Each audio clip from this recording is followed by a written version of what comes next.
The following was recorded in front of a live studio audience at the Studio 21 Podcast Cafe. This is the United Podcast Network. This is Voices in Validation, brought to you by IVT Network. IVT Network is your expert source for life science regulatory knowledge. Voices in Validation brings you the best in validation and compliance topics. We interview industry experts from pharma, biotech, med devices, and laboratories. Here is the host of Voices in Validation, Stacey. Welcome, everyone, to another episode of Voices in Validation. I am so happy to introduce you to our guest today, Valarie King-Bailey. She is the CEO of Onshore Technology Group, and I just had the pleasure of seeing her do some presentations at a recent compliance event. And welcome today, Valarie. Thank you so much, Stacey. It's good to see you again and good to be with you. Great to have you here. I loved our conversation that we had in follow-up to one of the events that was at the Validation Week Summit, dealing with women in science, technology, engineering, and math. And so I was hoping to chat with you a little bit about that today. Yeah, absolutely. Right. And as I just alluded to, you were in attendance at the Women in Validation Empowerment Summit, and that was the third year for this event, which really aims to provide a safe place to exchange strategies, stories, shared challenges in achieving gender parity in the life science industry. Something I know you have many years thinking about. How would you describe this year's event? Oh, this year's event was excellent, as were the previous 2 years. I participated on the Women in Validation Empowerment Summit, and the event was fantastic. What I was pleased about this year is to see both men and women participating. The event was packed, actually. It was kind of standing room only in there at a certain point in time. But my biggest takeaway was really the common experiences that many of the participants shared. Both men and women shared their experiences in terms of what it's like to be a woman in validation, what's it like in terms of not only the day-to-day work, but just the whole aspect of it, getting promoted, challenging work assignments, growth in the profession, and how do you achieve parity, all of those types of things. We talked about financial remuneration, how people felt about their pay in this area, which there does tend to be a little bit of a discrepancy. But what I loved about it was the beautiful exchange that the panelists had with the audience in terms of engaging the audience and how well people received the feedback. I was on the industry panel with several other very prominent women in the field and very competent women in the field. And it was just a good exchange overall, I thought. I would agree. There was so much energy in the room, Yes. and people were just, you could see the free exchange. Nobody was worried about what they were saying or who else was in the room. That's right. It was really amazing. And I think even as time grew small for that session, and it needed to wrap up, people just wanted to stay and continue chatting and add to conversations they'd been having. So I too, like you, thought it was an amazing session. It absolutely was. And I would encourage IVT to keep that up. I think it was a great start to the conference because the summit happened at the beginning of the conference, and it really set the tone, I think, for the conference in general. But I was very pleased to see that there were a lot of men in the audience. So sometimes when we talk about women's issues and events, the tendency is to think it's just kind of a woman's thing. Well, men men are very progressive, and men think the same way because, at the bottom line, at the end of the day, we all are trying to accomplish the same thing. So my hats go off to the men as well who participated in even the Q&A and the back and forth. It was fantastic. Absolutely. I would say kudos to the whole group and Yeah, to the producers of Val Week, because it was really an amazing addition. absolutely. So keeping in mind, women are really, we see them entering the STEM arena more so than we did several decades ago.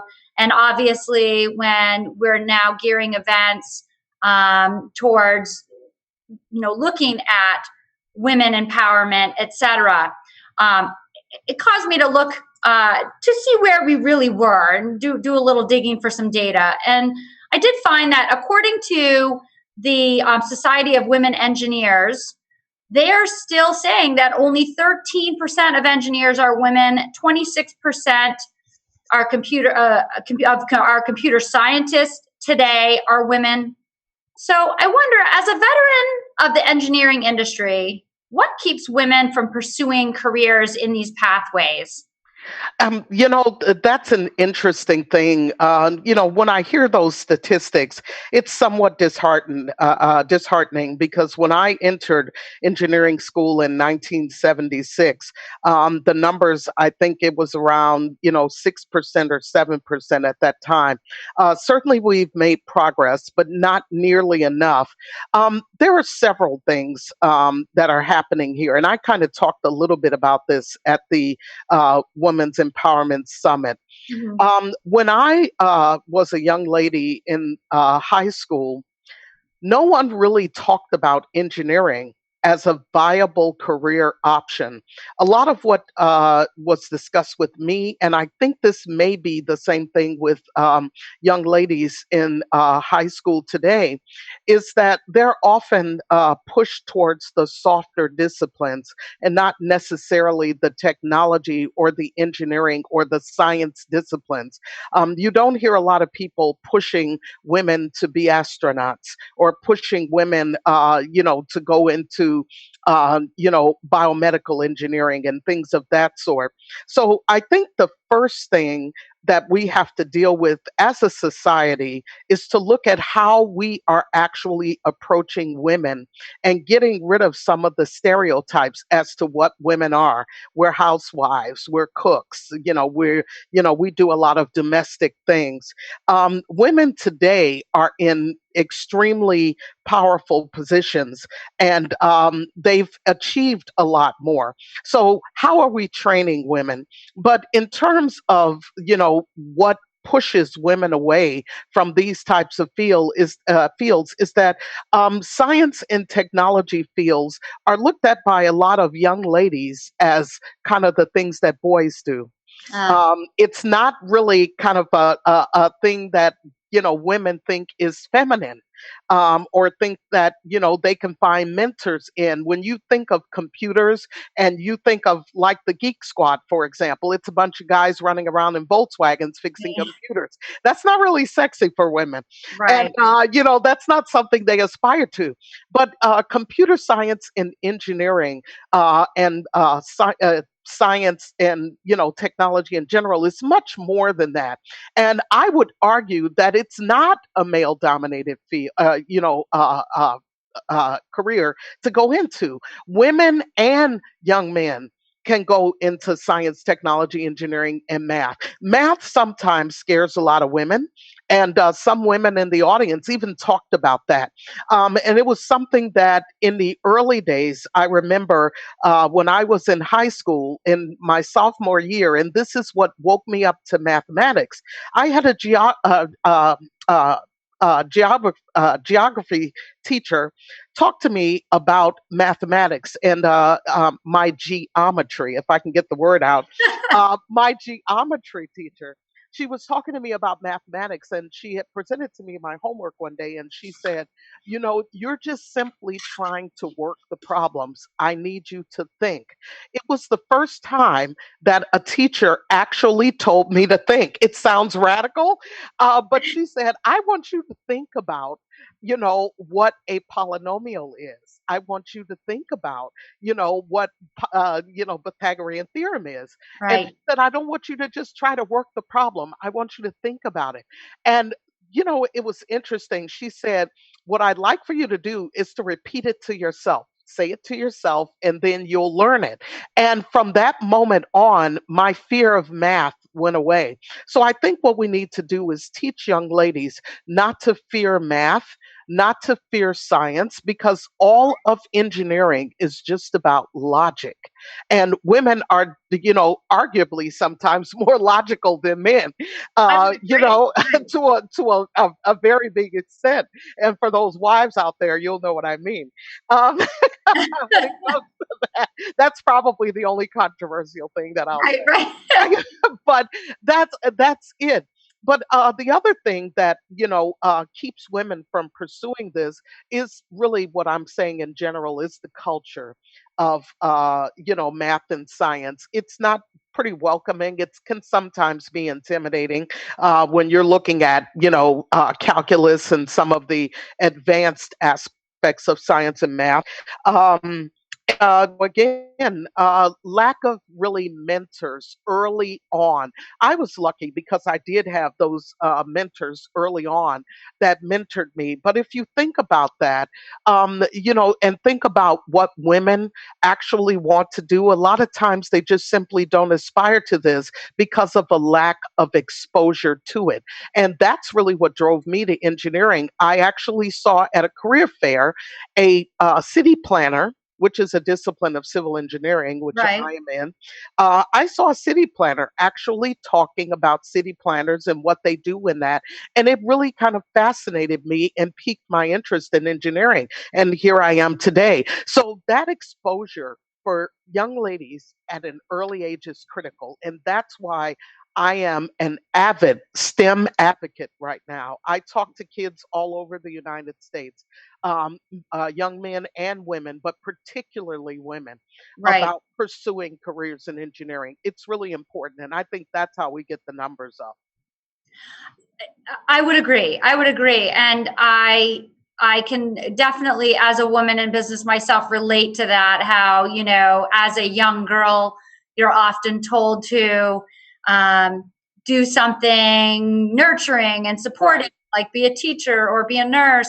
I do see, though, with my daughter and her friends, this is shifting. Yes. And young women are embracing sciences and mathematics and all of those industries that align with that much more so than they did many years ago. But assuming we can shift the culture a little bit and make it more appealing for young women to go into the sciences and the mathematical fields, a couple more statistics to throw at you, if I may. And I just was looking at also the Society of Women Engineers, who cited female engineers earn 10% less than male engineers, Hmm. and 61% of female engineers report that they must prove themselves repeatedly to get the same level of respect and recognition as their male colleagues. Yes. So, let's say we're able to shift the young girls' thinking and get them excited about careers in STEM. I'm wondering what your thoughts are, and maybe some of your experiences are around these two other statistics, and how are we going to shift that mindset in corporate America? Exactly. Yeah.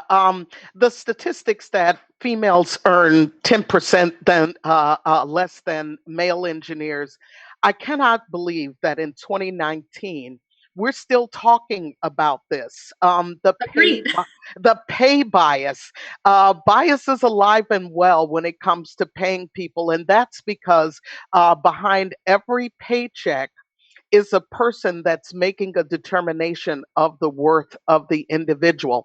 And that's terrible because there is sometimes a feeling that although the woman is doing the same thing as the guy, there's still this perception by those who establish the pay for individuals that come into the company that female engineers earn less than male engineers or are worth less than male engineers. Right. It takes me the same number of credits to get through engineering school. I had to have 135 credits to graduate with the Bachelor of Science degree. No woman graduates with less credits, yet they're paid less. It's really kind of terrible, and it's been going on forever. And until we can get companies to recognize that there should be parity in pay, this kind of nonsense will continue. And I do call it nonsense and I call it bull because there is no human reason why this should be happening. It's plain bias, pure and simple. Right. I was watching the debates last night, and presidential candidate Amy Klobuchar kind of mentioned, she says, women are held to a higher standard. And on that second statistic, where you say 60% of women engineers report that they must prove themselves repeatedly Right. to get the same level of respect and recognition as their colleagues. And it's really interesting because even when you look at it, she kind of quipped during the debate, and this is the part that I found that was kind of funny. She said, um, if that wasn't the case, that women had to over and over prove themselves or held to a higher standard, we'd be playing a game called, who's your favorite female president? And we don't have a female president. Right. Right. Therefore, that's an issue.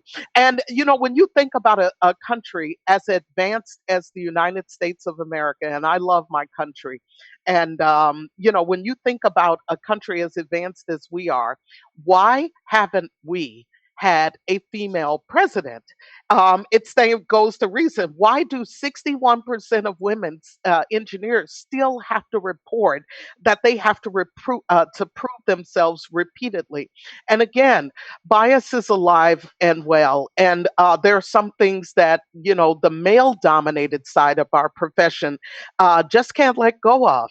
And there is a perception, unfortunately, and it's unfair, but it's there. There is a perception that women are not going to be as aggressive as men. Women don't take on the challenges that men do.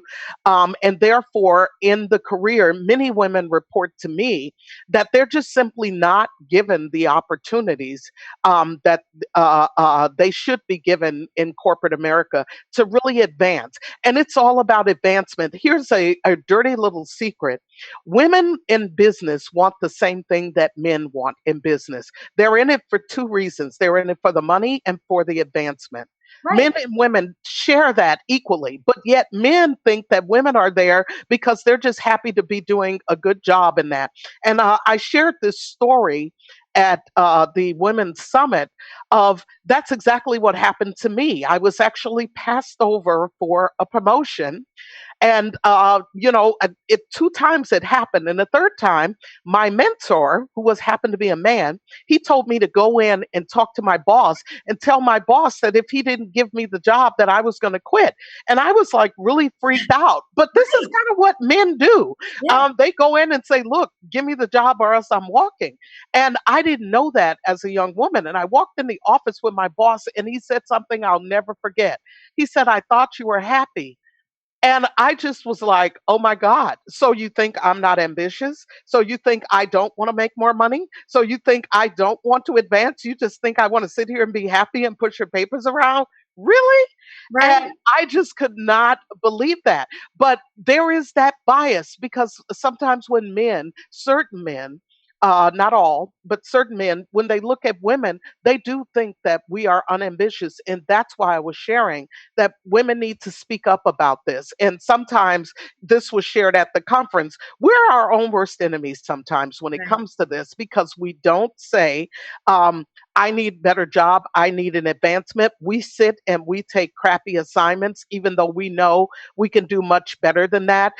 We don't assert ourselves when we should, and that kind of thing. So those are the things that women do. But on the other side, here's what men do.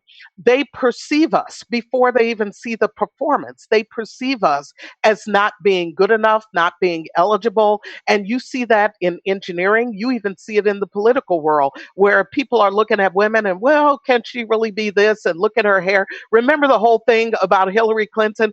I Yeah. don't remember any male president from, I grew up when Eisenhower was president. From Right. Eisenhower all the way through Barack Obama, nobody ever talked about their hair. Uh, nobody, I Nobody don't ever cares. remember saying, Yeah, nobody like, cares about their Jimmy hair. Carter's hair, man, what's going on with that? But they do that with women, and that's just an example. I saw an article recently where a company was giving like training to women and they were talking to women about how to wear their blouses a little bit low cut, and they need to be sexier when they walk in a room, and they need to speak softly, don't speak with a shrill voice. This was actually a training session that was given by a company. I was like, are you kidding me? And that kind of stuff still exists right now. That But is so telling, right? yeah, That's so telling that it is really a top down perceived value, um, exactly. right? There's flaws in that, and but Yeah. it's not going to change until we can get it to change from the top down. That's exactly right. And so the remedy to this, and I've thought about this for a long time, the remedy for this, because when I get in women's groups, we're always talking about, well, what can we do? Well, we need to be more assertive and we need to be this and we need to be that. No, I think what we need to do is we need to train the males that Mm, are over the women. We need to talk to them about our value and our worth and the fact that we went to the same schools that they did. We had the same number of credits that they did. We had to get the same grades that they did. Everything is the same. Here is the ultimate answer. Corporate America should have a job, and there should be a monetary assignment to that job. It shouldn't be this kind of loosey goosey, wiggly value system where I could look you up and down and say what your worth is. No, a job is a tangible thing.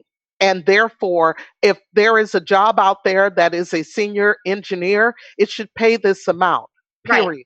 right, And, if there is an incentive to give somebody a bonus or whatever, the core pay should be the same. I do think that companies need to have the ability to be able to pay or compensate people over and above, but that's what we call merit pay.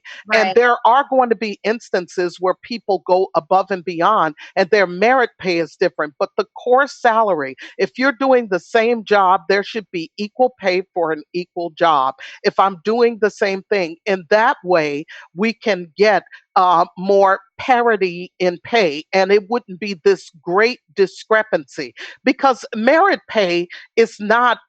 What's throwing things out of whack. It is the core pay that people are paying for the same job because of perceived worth.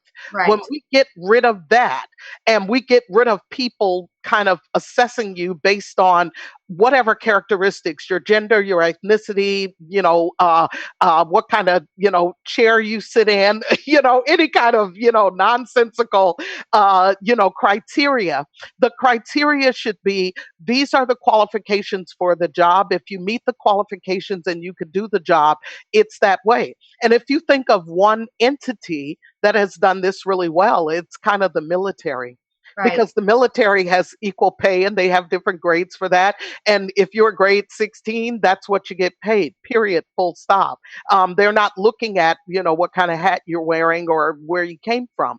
So that's the thing that I think ultimately would solve this problem. Corporate America wants to have that flexibility because they do want to be able to judge people because quite frankly, their businesses and they're profit oriented. And they think if I could save, $10,000 a year by hiring a woman, they would do that. That's sometimes, unfortunately, the thinking that goes into those kind of corporate decisions. Obviously, I've thought about this a lot, and Right, it right. is No, I it's a agree. And it's a having, problem.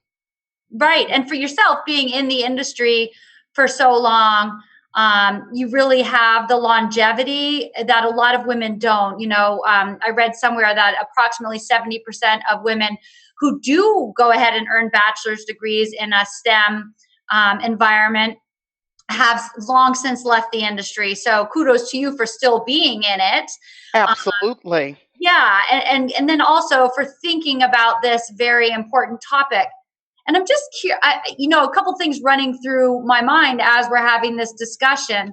While I 100% agree with you that we need to train men to look at women differently in the workplace, I also wonder if there are some things that women can do, particularly in STEM based fields, which traditionally are an industry that's based on statistics and data, and Yes. that's highly respected for everyone in that industry. So do you feel like leading, if you have to go into a meeting or have a conversation with a colleague, leading with direct dialogue that's backed up by supporting data, do you think that earns women more credibility in the workplace if they're able to do that? What tips do you have for women in the industry in general, just to always be able to put their best foot forward and have that maximum amount of credibility when speaking with colleagues and employers? Absolutely. I do think that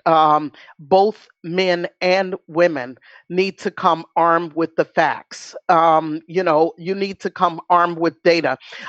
Women more so than men. But here is the issue, and this is where this gets. A lot into the gender bias that some women expect. When I was a young engineer, I would come into meetings all the time and I was armed to the teeth with data. I had all kinds of information in front of me, facts, figures, or whatever. Right. I would see my male colleagues come in with a writing pad and a pencil, and they would sit down at their desk. They had nothing there. What is the difference? The difference is if you think about the engineering profession, what do they pay us for? They pay us for our experience and our expertise and our thought, our professional opinion. Right. Men don't come in necessarily armed with facts and figures. They come in with their opinion. I think women should feel very comfortable giving their opinion and don't be afraid to do it. Give your opinion, your professional opinion. If you need to back it up with facts and figures. But what I don't want my sisters going out there and doing is feeling like they have to justify everything that they're saying with other facts and figures that were perhaps written by men. No, if you feel a certain way and someone is asking you a question, give them your professional opinion based on your experience. You have gone to school, you have the ability to think, give your professional opinion. But if there are issues where there could be safety issues, health issues, and this is sometimes what we deal with in validation, where patient health and safety could be affected, it is very appropriate in those particular instances to come with facts and figures. Sometimes, for example, when I'm consulting with clients, and I'm talking to them about a regulatory issue, I cite the regulation because it is very important for my clients to understand what the law says. Sometimes it is not appropriate to just give my opinion. I need to tell them what the law actually says to ensure that they're in compliance. And that is a part of my job. But in a lot of different cases, I give my professional opinion after having, been a validation engineer in various capacities for over 30 years. I feel like I can safely say what my opinion is in that. And this is what a lot of men do. They do give their opinions, but women shouldn't feel obligated every single time to immerse themselves in the data. Feel free to state your facts as well. That's a great point. That's a really great point. And hopefully, the more that we as female professionals can do that, Yeah. hopefully we'll start to see that some of the managerial or leadership positions become more accessible to us. Absolutely. And it's a learned skill because Right. many women, including myself, believe it or not, I was very shy at the beginning of speaking up in a meeting. I'm sitting in a room full of male engineers, and it was somewhat intimidating for me. I can And yeah, and we as women have to really kind of be careful about, or I shouldn't say be careful, but we have to be mindful of our fears and really kind of step up to the plate. It's a learned skill. And I strongly recommend that women practice it. I agree. I would agree. Do you? Before we close, one more thought. Are there things we can do within the leadership teams in these companies to begin helping them to plan for more parity, more consistent, unbiased promotion of not just women, but the professionals there that really deserve, Yeah. merit, time, you name it, like longevity. If they've done the time and they are deserving, Hmm. let's say, how can leadership begin to embrace that and really um, plan for more consistency, I guess, is really Absolutely, absolutely. And I want to share my personal experience because my former employer, Abbott Laboratories, did this really well, I thought. When I came into the company, I came in as a grade 18. I was a director in the company. And one of the things that Abbott did after my first year is they had a program where they identified people who had the potential for leadership. And they put them into a special program. This was really interesting because they were forward thinking. They took women and minorities, particularly, that they paid attention to, and they looked to see if these people had, the potential for greater leadership in the company. They set out deliberately to groom them.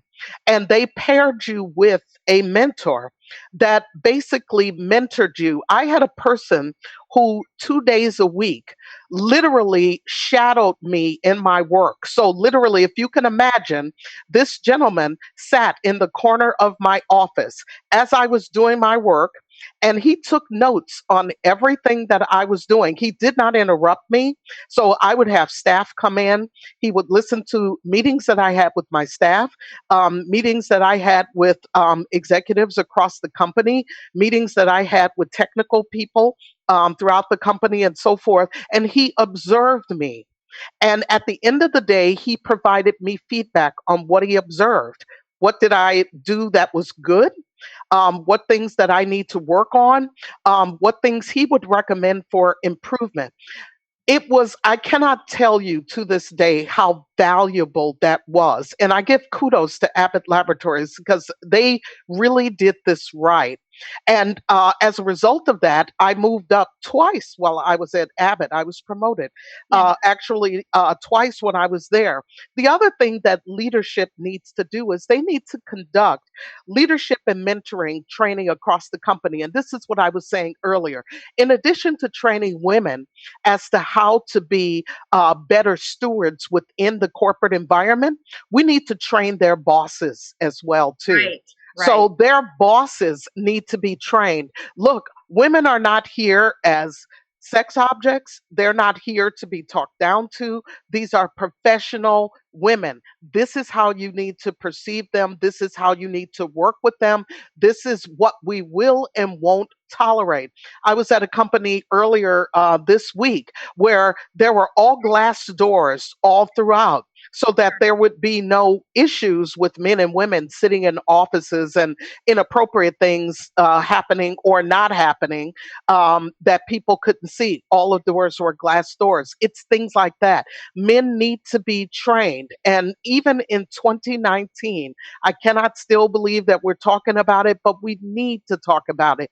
Leadership has to be trained, and they have to understand that diversity is not an adverse thing, but it is a benefit to companies. The more diverse companies, and statistics have shown this, the more diverse the workforce is with men and women and people of different groups, the better and the stronger the company actually is. Women do add value, and management needs to understand that. And then finally, you need to teach women the skills for leadership. I don't know if you read the book Good to Great, but I would strongly recommend Jim Collins' book Good to Great. And they talk about you as an individual evolving from a highly capable individual, which is what most women engineers come into the workforce as. If you've graduated in engineering, you are already a highly capable individual.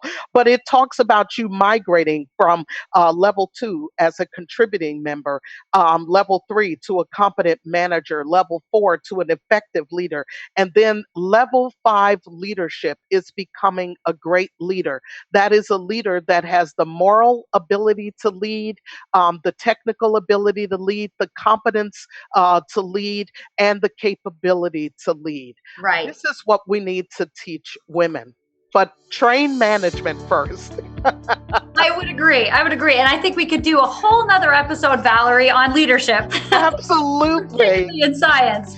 But this was a great start for today. And I really do appreciate you being with me today for an amazing discussion, and hopefully the first of many where we get to help professional women excel in their chosen field and feel good about advancing on their own terms. Absolutely. It's been a pleasure to be here, and I look forward to our next discussion. Thanks so much. Likewise. Thank you, Valarie. So thank you to our guest, Valarie King-Bailey. Also want to give a shout out to my producer, Ed Sullivan, and Studio 21 Podcast Cafe. If you enjoyed this episode, please subscribe in your podcast player of choice and share with your friends and colleagues. That's how people are going to learn about us. You can find out more by visiting ivtnetwork.com. And I look forward to you visiting us during another great episode coming up next week. Until then, thank you and enjoy your day.